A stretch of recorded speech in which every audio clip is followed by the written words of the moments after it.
Well, those were some precious little memories. So Zariel began her descent, all because of the actions of one little raid by the forces of Inigu, Demon Lord. Well, how amusing to know that he is in the realms now. Oh, she must be relishing the chance to smash his head in. Those little adventurers did give some nice gifts as well. Each of them truly deserves to be here in the Nine Hells. You know, Zariel's story truly is a little gem of misery. Ever since I came here to Avernus, I have done my best to collect the pieces of the puzzle. How Asmodeus managed to bind her without even making a deal. How her most precious servants died for her. You know, one straightaway gave his life to be rewarded with an eternity of undead service. Another refused and killed himself. Well, he didn't have any choice in the matter in the end. His very spirit was risen and bound into eternal service. Such stories are all full of misery, most delightful. Still, there's little mortals looking for a sword. That doesn't sound like it will end well. That could be unpleasant. You know, redemption is such an ugly little word. I'd best send word to Zariel. She would want to know of such things. It's not like I want to get into her bad books. Oh, no. No, I shall send my little imp straight away. Let her know. I wonder what she'll do when she finds out. Oh well. I'm sure whatever happens, it'll be interesting.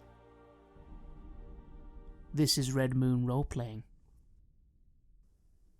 The vehicle hums and thrums with noise as you drive by these strange, floating, sack-like things. Larissa, you've seen them, but Royce, suddenly you see them as well. It's strange. One moment, you swear there was nothing beyond the waste, and suddenly now, you're driving past these things. You notice it last, Lofar. You see Lulu sort of fly to the top of the vehicle, look out, and whine a little. Oh no, look at the people above. Should we help them? As you see what she means, it seems like the things at the top, the things with wings, Larissa, are they people? Winged people? Sort of twitching. Some of them aren't moving at all, but some are moving atop these weird floating sack things. What does everyone do as you're driving past? Larissa prepares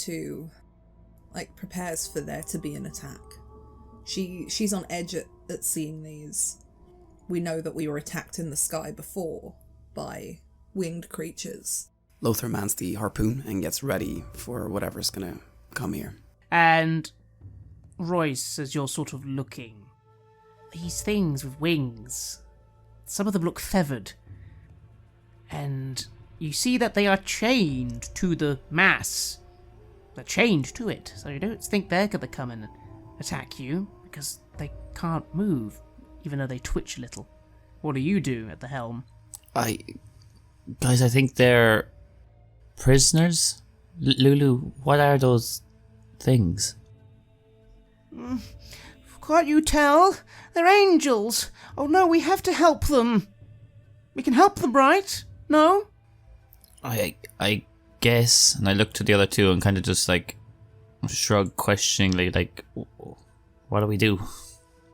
If we help them, perhaps they can help Atoriel. Yeah, I agree. Presumably they're powerful beings, or somewhat, right, Lulu? Of course they are. This is good. Okay, how should we do it? Should we drive a little closer? What do you think, Royce? Sure, let's get up closer to them and see if, I don't know, we can contact them or signal them, or maybe be more obvious when we get closer. And I turn slightly to get under these floating masses. You begin to move closer to what you assume is the nearest one. Again, there are a lot of them, and as you get close to one, you realise they're not all immediately near you. Some of them maybe are still quite a bit of a drive away. Do you stop the vehicle? Yes. The vehicle comes to a stop and crunches a little. You notice, though, that even though you've pulled the lever back, that engine is still on. So it's not as if it's been extinguished by you stopping the vehicle, it's still running. And you stop. What do people do? I continue manning the harpoon, ready to give support. In that case, Lothar, you're up there manning this harpoon and you're looking and you think you see... Again, it's hard to tell. It's very... Suddenly there seems to be a bit of a mist in the air, a reddish haze. It's not that you can't see anything, but it just making details a bit hard to see. 7 or 8 of these beings, angels... I mean, I suppose they do look like angels. They have feathered wings, and you think you see clothing and armor. A lot of them aren't moving. They are hanging, almost floating above the floating mass. But one of them is twitching a little, just sort of twitching back and forth. You don't think it's noticed you yet. Do you say anything to those down below? I describe what I see. Larissa, Royce, you've just been told what's going on outside. Lothar can see it well, but you'd have to climb up to see for yourself. Larissa will climb up. Very well, you see what Lothar is seeing.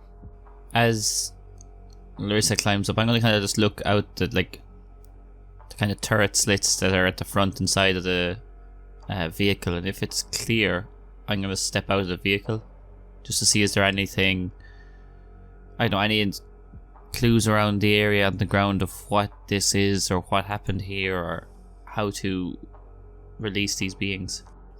You step out of the vehicle and take a few steps forward. This thing, what even is it? Some sort of sack or bulging cloud, but it's solid. It's a solid thing. It's tied down with chains. You can see now very clearly 4 or 5 chains are holding down this thing. Is that because it's floating? And then above it, these bodies... and one of them sort of starts to move a little as you get out. And again, it's very strange because they seem to be floating as well. What do you do? These chains, are they just pinned into the ground or tied to rocks or? They are bolted into the ground. They look quite similar to the massive chains you saw of Aturiel, but these are not as massive as those. Still quite large. Again, this weird thing, now you get a bit closer, it's large. It's probably the size of a house or two, this sack thing. I'd be keen not to pull anything out of the ground in case it just disappears off. I shout up to the turret. I agreed. Maybe we find out, are these chains holding them protecting us? Or are these friendly beings? How high from the ground to whatever's at the top of the chain? Very high. You're looking up. Basically, if the thing floating is floating maybe 20 feet in the air, it then is the size of a building, and then these things are way like 100 feet up. Well, if it really comes to it, I could always take a climb, but... You think you could climb up the chains. You're not entirely sure how long that will take. Maybe it's not going to be a quick climb. It'll probably be like at least 3 or 4 minutes, 5 minutes to start climbing this thing. Lulu, do you think you could talk to these angels and see if they're friendly angels or fallen angels or old pals of yours? Oh, they won't be fallen angels. Of course not. No. And she kind of flies up and loudly and brightly says, "Hello! We're here to help! Are you okay? Wave or make a noise if you're okay." You see the one that was twitching high above you start to turn. You can see a face looking down. You can see a being in armor, and you think it's a male or a man? Hard to tell. And it turns, and it sort of, its head moves. It's like it's trying to say something. Anyone doing anything? I think at this point Larissa will look to Royce and Lothar and say, "I think I should take a climb up." I don't know about you going up there on your own. I'm happy to accompany you. As you're having this discussion, Lulu again goes, "Look, see, no, but we can see someone up there. Say something. Are you okay?" Does anyone look at the individual hanging above? Larissa does as she starts to walk over towards, the anchor point of that chain. You and Royce have begun to walk towards one of these chains. As you get closer, you see this thing is quite large. It gets bigger and bigger as you start taking steps. And you could still, though, you stop just so you can still see, craning your neck all the way up, this thing that seems to have started to float over, away from the mass. It's still tied to a chain, but it has floated a little so it can look at you. And it opens its mouth. And a leg starts to come out of its mouth. 2 or 3 legs. They sort of slowly start folding out of the mouth. And then it seems to get a little stuck. So whatever it is pushes harder. And the head starts to come apart. And its chest. And the whole thing starts to sort of break down. This figure breaking down as this larval, insectoid creature starts making this keening sound, sort of, as it erupts from the former creature's face. Yeah, I don't think it's supposed to do that. Lulu, is it supposed to do that? Lulu, sort of, who stayed near Lothar by the turret, goes, No. You all hear a buzzing sound. A very loud, droning, buzzing sound starting to come from this sack. Royce, you have a hand on this iron metallic chain as you hear this loud, buzzing sound coming from the sack. It's funny, you suddenly think to yourself, what does this thing look like? You've seen bees' nests before. I think it's some sort of hive or nest. I don't think we should stick around, guys. I think we need to either get out of here or deal with this now. I'm gonna get into the war machine and just call to Larissa. Would you say your pace is quick? Yeah, I would say I'm running to the war machine, jumping in the door, leaving it open for Larissa to follow. Hands on the steering wheel and power lever. Larissa will follow Royce. As soon as she's in the vehicle and closes the door, I'm going to spin the vehicle and try and ram one of the anchor points. So, as Royce and Larissa are running back to the vehicle, you, Lothar, get a pretty good view of what's going on. The thing completes its emergence from the body.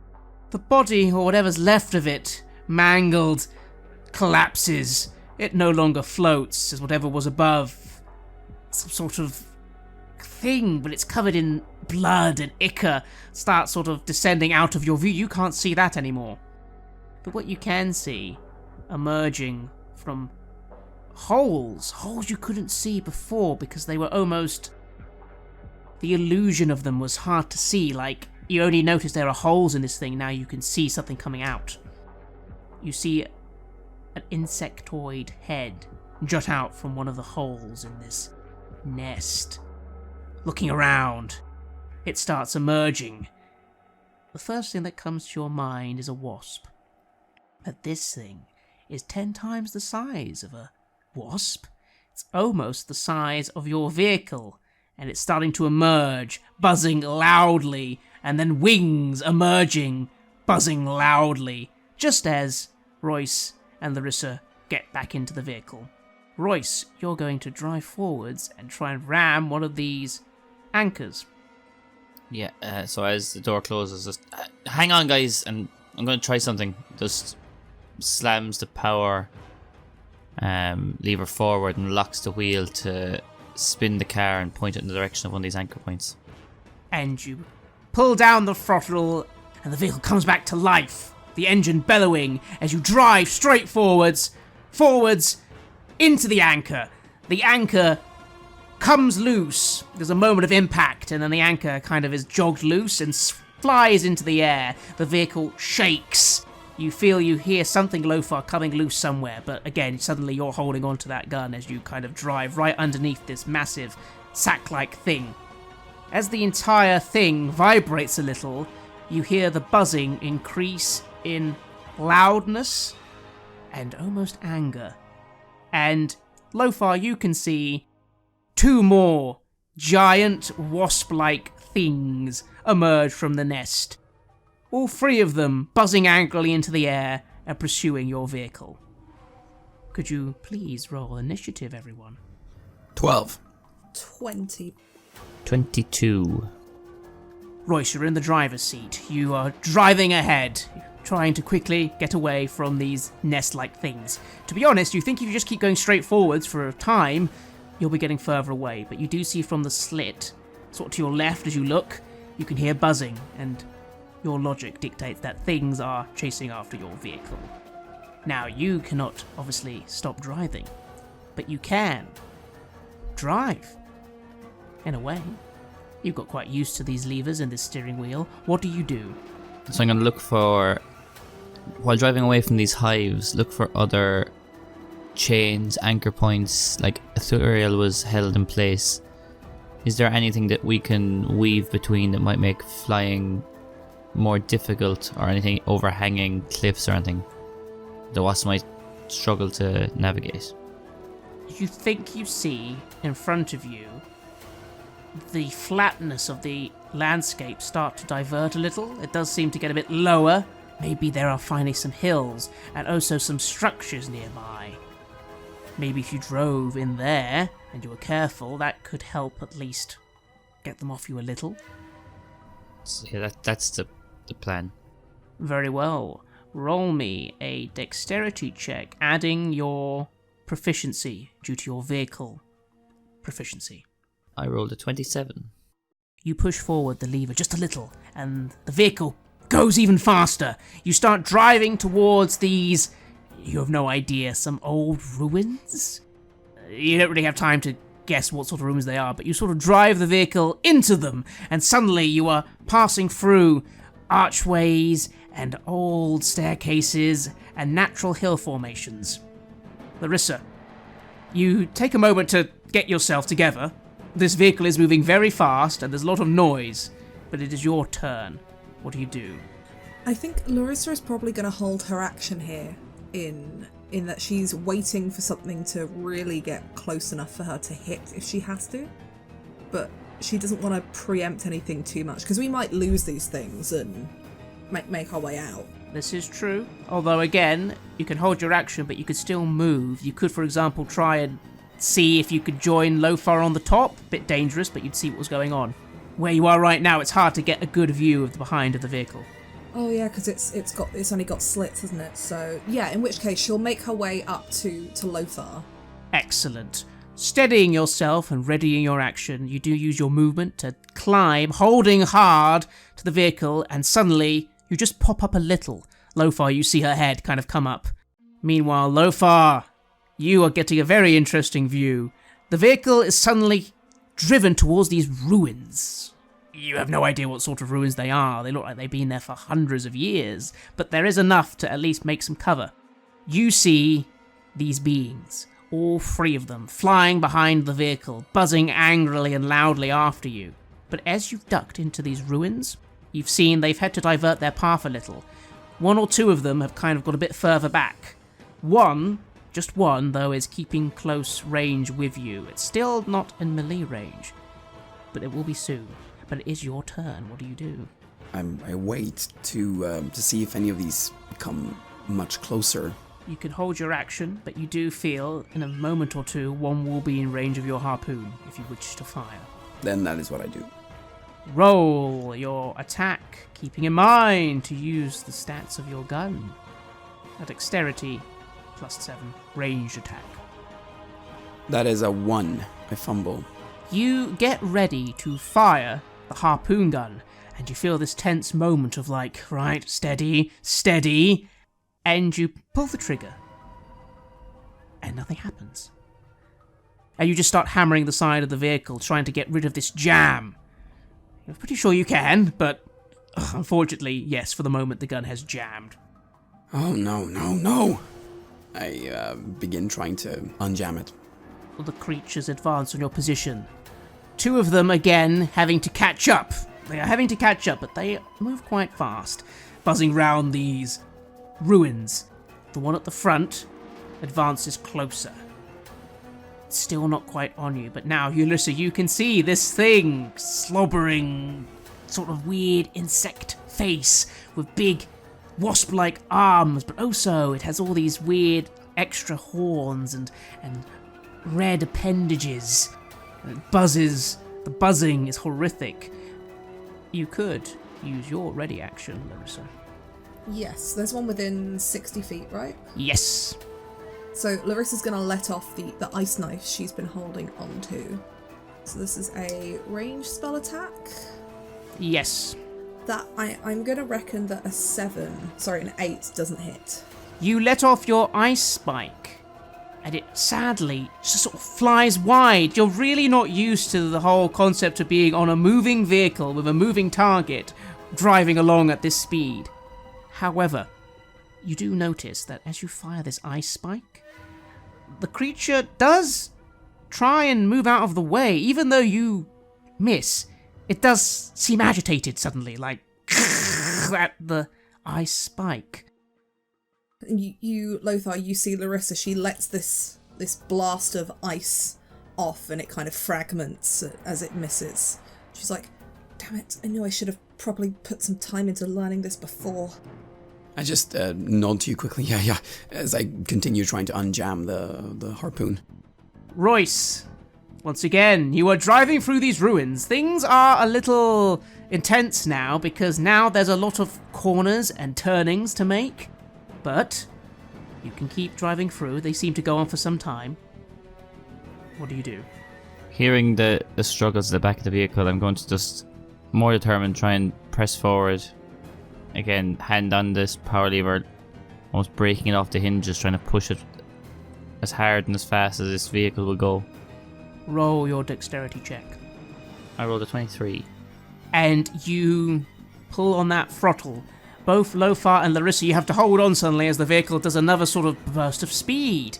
And then left, right, left, up. There's a sudden burst from somewhere and a bunch of dust and something just flies into your face, Lothar. Gets in your mouth. Ugh, unpleasant.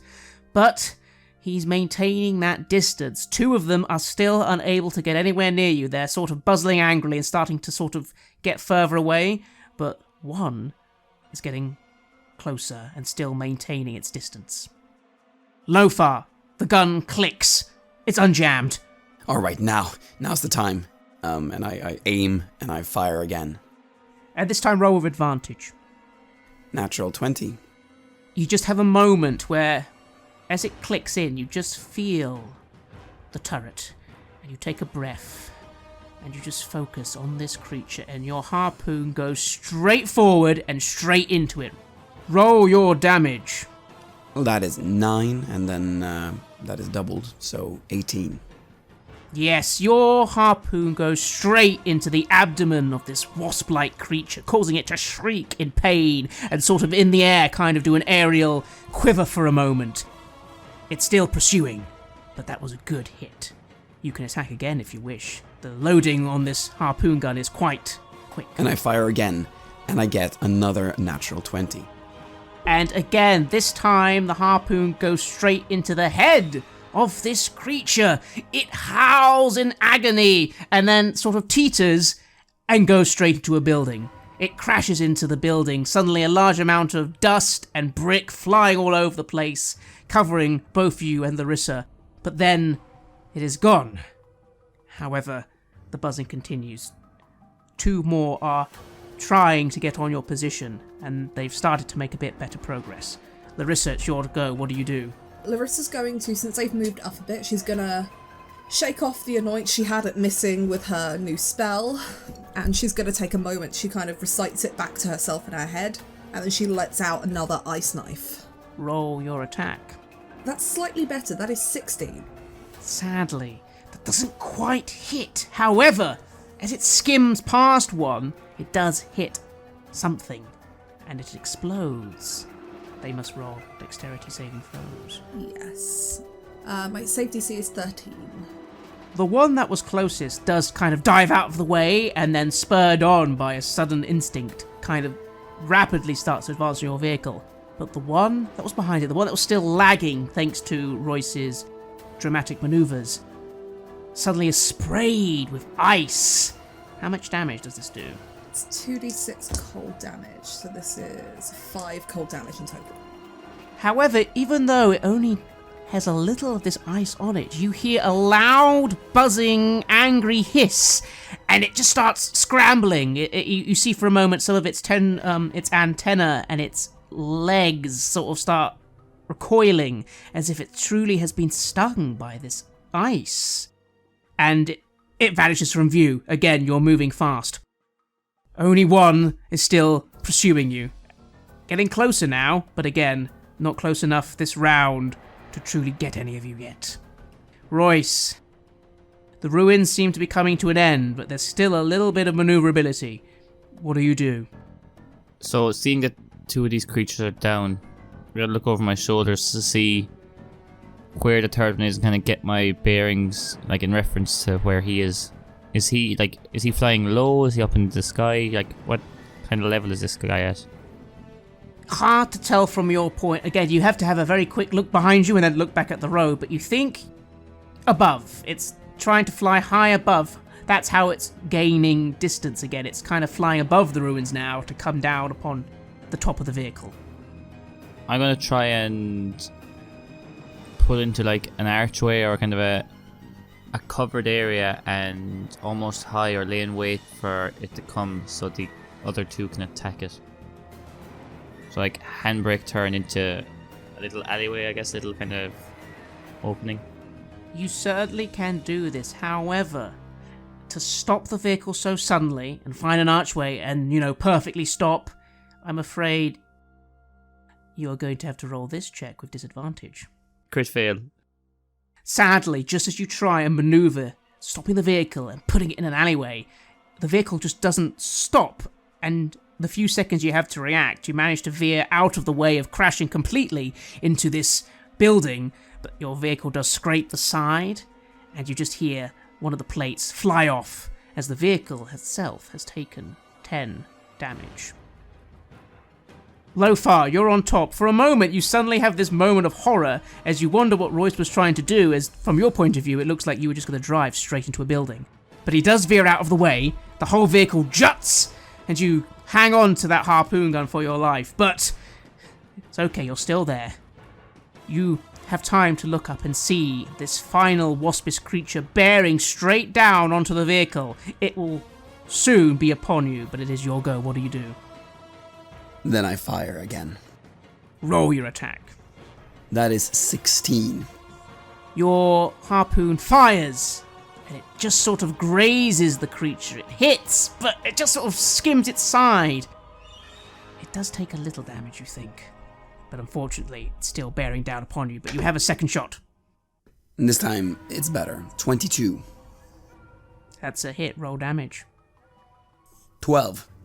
And this time, your harpoon hits again. This is the first one that's gone into this creature. Again, it howls. It is wounded, but these hits weren't quite as good as before. Larissa, this thing is about to barrel down on top of the vehicle, and you think it's going to come down on you. In which case, I'm going to use a bonus action to dash, if I can, back.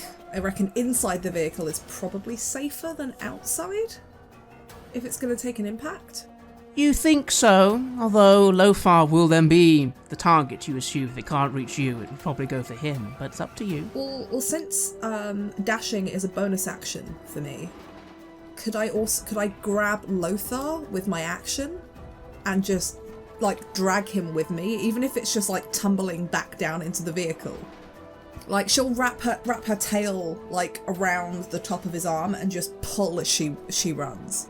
In a sudden movement of quite agile grace, Larissa, you trying to scramble back into the vehicle, but you do suddenly grab hold of Lothar. Larissa seems to have grabbed hold of you. Obviously, you suppose trying to get you into the vehicle so you'll be safe. Do you comply? Definitely.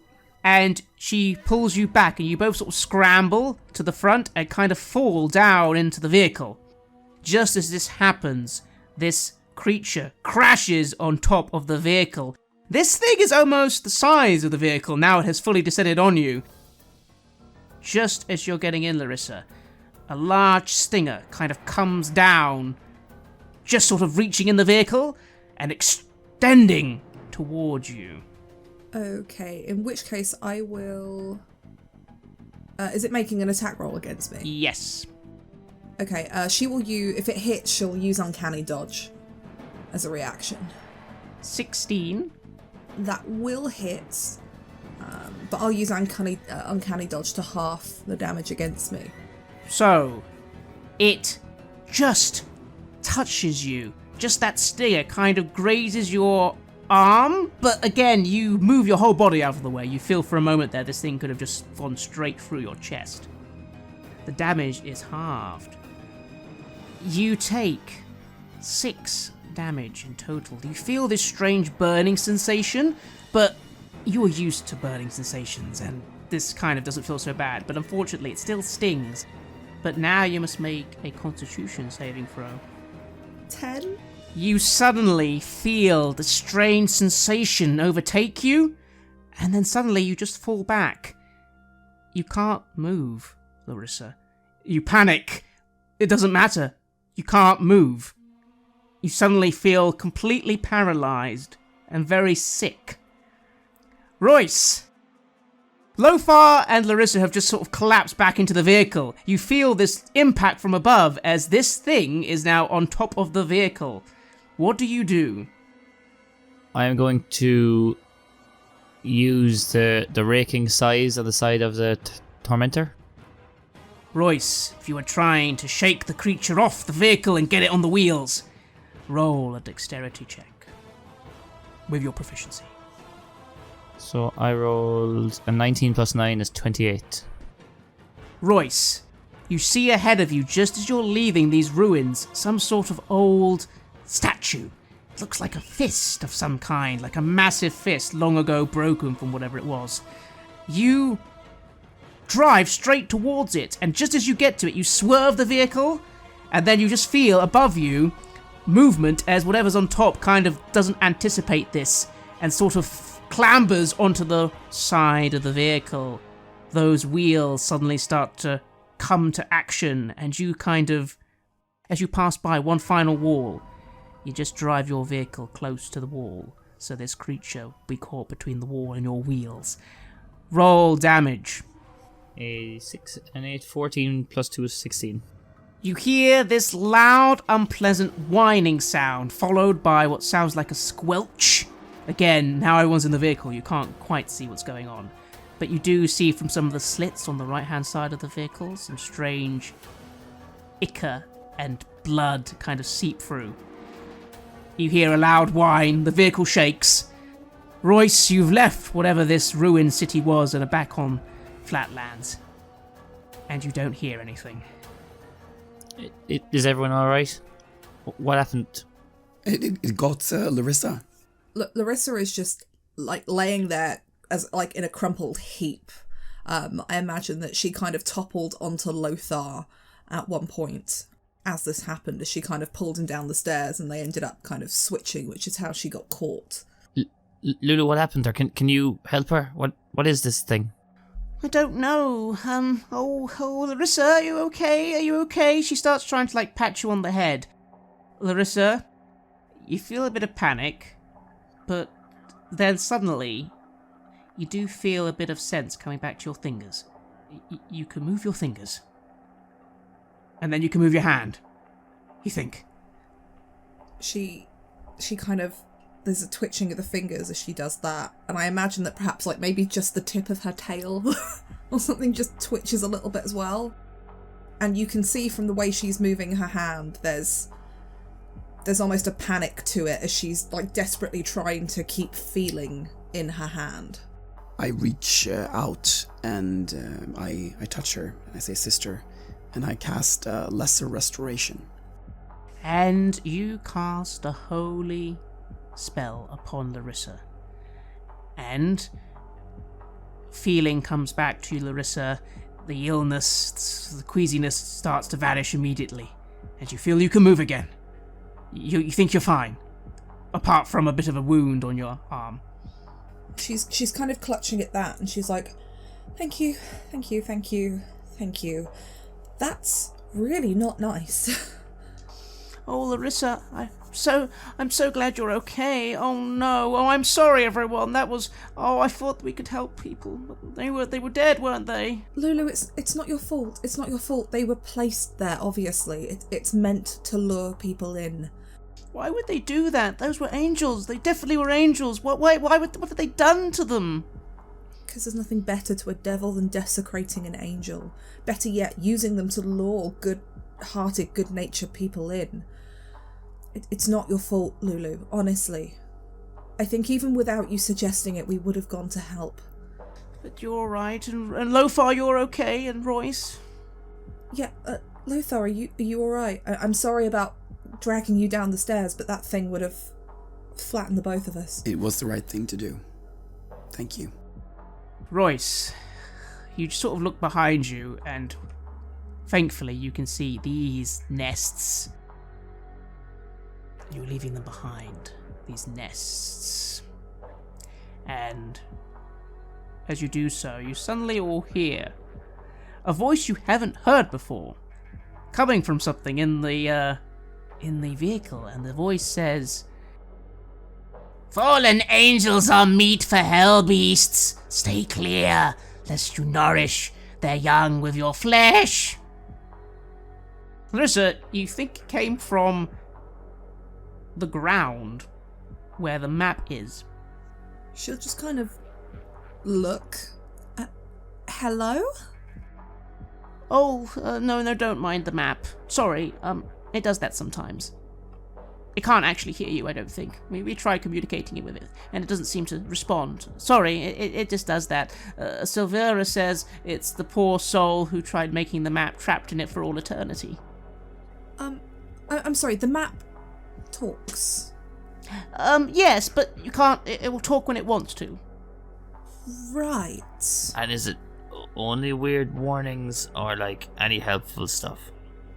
Well, I don't know. That would have been. Lulu looks at the map. That would have been helpful if you'd said that earlier.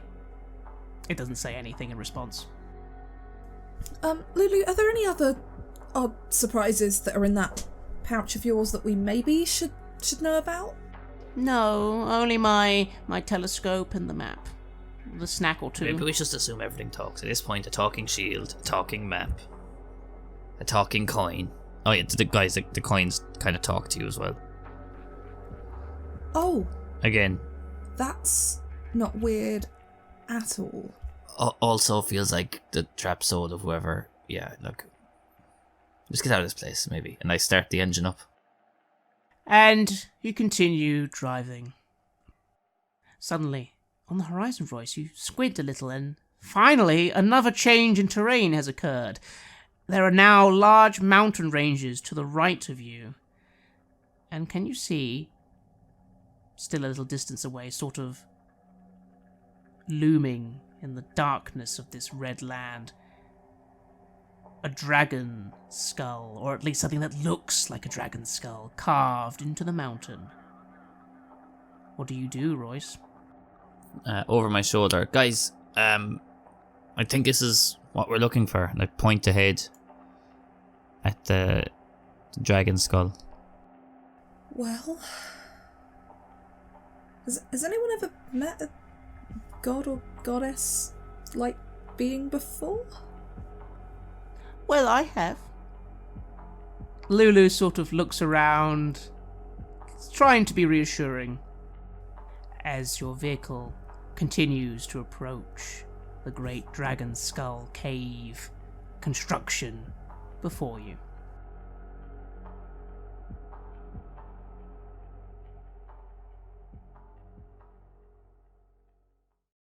You have listened to an episode of Red Moon Role-Playing, where we played the campaign Baldur's Gate Descent into Avernus for Dungeons & Dragons 5th edition. We were joined by Virginia Page, who is Tabletop Horde on Twitter, and Owen Fáilbhe from the How We Roll podcast. We would like to extend our thanks to our friends at Wizards of the Coast for all their support in getting us the material early and for helping more people discover our show. The music was made by Halgraf, Aegis Sonus, Atrium Carceri and Herbs9 and was used with permission from their label Cryo Chamber. Check out their website at cryochamber.bandcamp.com or their YouTube channel for some moody, dark ambient.